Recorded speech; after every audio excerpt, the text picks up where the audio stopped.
Hey everybody, it's Audrey and welcome back to my YouTube channel. Today we will be spending Monday, which is my day off, together. I have my 37-week OB appointment, I need to get an oil change, and then I have to finish the weekly 10 before my work week begins or I'll never get it done. Lots to do for a Monday, so let's get going. I started off strong by getting up early. I'm being sarcastic. 7 o'clock is insanely late for a day that's going to be this busy. But you know what? We'll manage. So after getting out of bed, I started getting ready, but you know me, I look like a mess most days, so all I managed to do was brush my teeth, my hair, put on deodorant and body spray, and then I did a small amount of concealer to cover up a blemish. Good old hormones have me breaking out right now. Once I had finished getting myself ready, I opened up my bedroom curtains and made the bed. Our blackout curtains work too well. If I don't open them, I will never wake up fully. Next, I just got the bed made. When I make my bed, I instantly feel more accomplished and motivated. Who else is like that? On the days that my bed stays unmade, I feel like a total mess. Here is a quick shot of my to-do list. Here I am in the car waiting for Luke, peep the car seat in the back seat, and then this little dash monitor for the baby cam in back. So cute. We started off with an oil change, and this place is about 30 minutes from where we live. Then we got the car washed and then drove about 25 minutes in a different direction to my OB appointment. I'm just telling you the times so you can kind of get an idea of how much of my morning this all takes up. My appointment went great. I only have one more before my induction. I'm really excited. Afterwards, Luke suggested that we go to a nearby restaurant and split a salad, so we did that for lunch, and then we came back home. We got home around noon, and then I immediately got out the chicken that was supposed to be for supper because I had forgotten to thaw it out last night and then this morning before we left, but third time's a charm. I got it out. So for those that don't know, the weekly 10 is part of my cleaning schedule. It's called the 610 list. The weekly 10 is obviously the stuff that you do every week. I'm looking at it right now. I'll put the link down below. It's a free PDF. You can get it anytime you want. So the weekly 10 consists of wiping out the fridge, wiping out the microwave, tidying the pantry, mopping the floors, cleaning the bathrooms, cleaning the sink drains, dusting the furniture, washing the bedding, tidying the car, and cleaning the pets' bowls. So sadly, obviously, we don't have pets, so no pets. I have already wiped out the fridge on Friday when I got groceries. Tidied the pantry then too.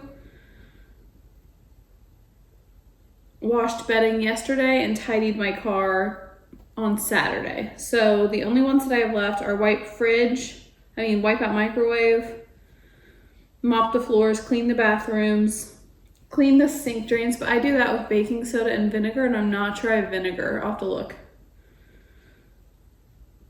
Dust furniture, that's it. There's just 5 things. Microwave, floors, bathrooms, sink drains, furniture.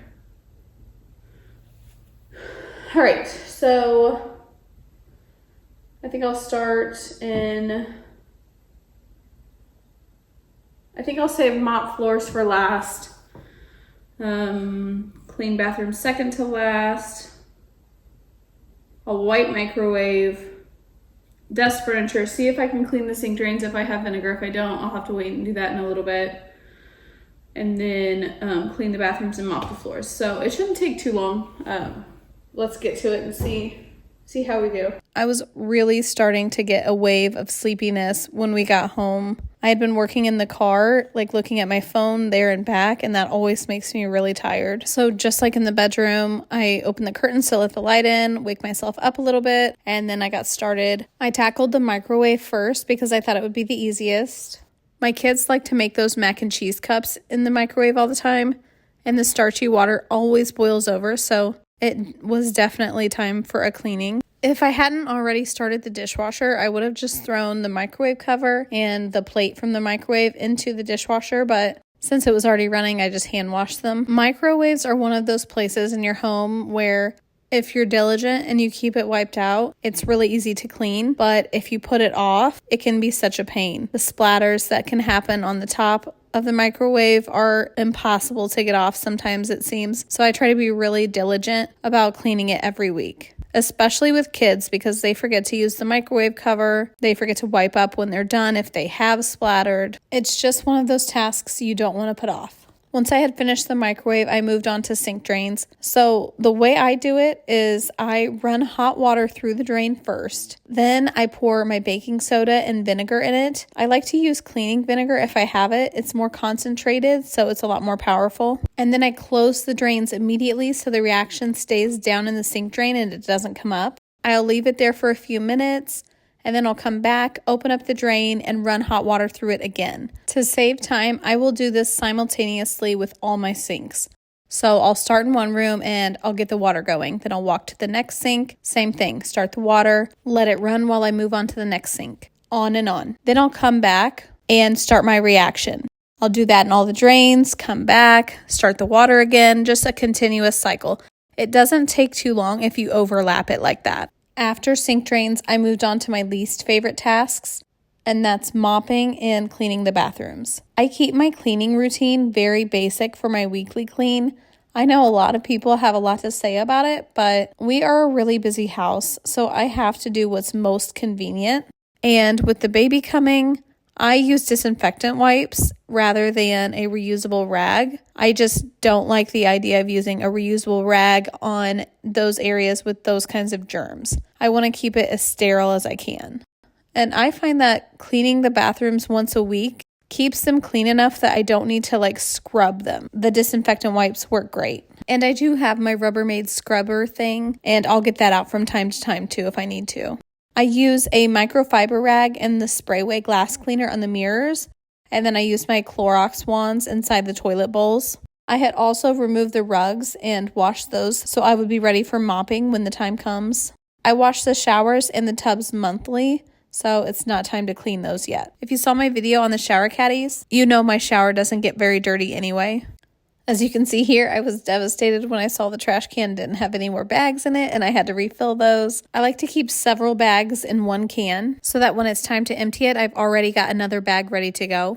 I'll link my cleaning supplies in my trash can below for you guys. Moving on to mopping, I only say it's one of my least favorite tasks because it's so boring. Our house is all hard floors, so it's just very monotonous. But luckily, I have my vac mop, so I don't have to vacuum first. I just go right in with a vac mop. That saves me so much time. I can't tell you how long it used to take me, even in our old house, with first sweeping everything up and then getting the mop out. Ugh, I hated it. I will link my vac mop down below as well. I know a lot of my followers have already gotten this vac mop that I recommend, but if anybody new sees this video, I'll link it down below. Once I finished the weekly 10, I laid around for about 30 minutes and then I got started on dinner. Luke and I were having orange chicken. The kids had already eaten their own thing. They couldn't wait for our dinner time. Like every night, I'm just shopping through the pantry to grab everything that I need. And just like every time, I should have made 2 trips. I'll put the full recipe and the making of this dish on Sunday's video. That will be a week of meals with the full recipes and the making of each dish. I'll also include the cost per meal on there as well. That one is perfect for anyone that needs help with their grocery budget, meal planning, etc. Let me know if you are looking forward to that video. Orange chicken is one of my absolute favorite meals to fix. It's so good, and I love it warmed up for lunch the next day. The batch I made with rice and broccoli kept Luke and I full enough that we each had leftovers for lunch, so that was awesome. Luke did most of the cleanup from dinner while I read with our son. And then once the kids were in bed, Luke wanted us to organize the baby's room better. Yes, you heard correctly. I have created a monster. Luke is even more into an organized, tidy home than I am. We have been together since we were 14, and I can tell you, back then, he was not like this. The biggest issue with this room was that I had just thrown diapers into the storage bin and the closet, and it didn't leave much room for the baby's clothes, and I hadn't even organized the baby's clothes yet. I had just wanted to get everything in his room, and I hadn't dealt with much of the organization of it. I knew it was a problem, and I knew I needed to deal with it, but I just kept putting it off. I know a lot of you can relate, but sometimes we're just overwhelmed and we can't focus on the task itself, and that's how I was feeling. I wasn't overwhelmed with the organization, but with all of the baby stuff. I just feel like I'm not prepared. Like I haven't read any books. I'm not prepared to pump or do nighttime routines. There's just so much that I'm overwhelmed about because our focus has been on getting into our home. I know, just like everyone says, it'll come natural and everything will be okay, but that is why I hadn't focused on any organization in that room. Just the whole process, all of the baby aspects were just kind of overwhelming me. Not the baby himself, just all the other stuff that goes with having the baby. So anyways, Luke took charge and we kind of talked through how best to sort everything. We moved some stuff around, we combined things, and it looks so much better now. Thank God for our partners in life, am I right? So like I said earlier, Sunday's video will be all about my meals from this week. So the cost of each meal, how I made them, the recipes I used. I plan to start posting a video like that once every couple weeks, just so you guys can see how I do it. And then maybe that will help you apply it to your life, make the changes where you need to make the changes. You can get meal ideas, just things like that. So I got to bed around 10ish, I think, and that was my very busy Monday as usual. That's always how it goes, isn't it? Our days off from work are always way busier than actual work. Thank you guys so much for watching. Please, please, please like this video. I know my longer videos do not get a lot of attention right now, and they are a lot of work to make, but I enjoy giving you guys a closer look at the tips and methods that I teach. I also love giving you a behind the scenes look at my life. It's no secret, I'm as real as they come, but sometimes it's nice to see that for yourself. If you haven't already, please subscribe to my channel and share this video with your friends and family, and I will see you all on Sunday. Thank you guys for watching.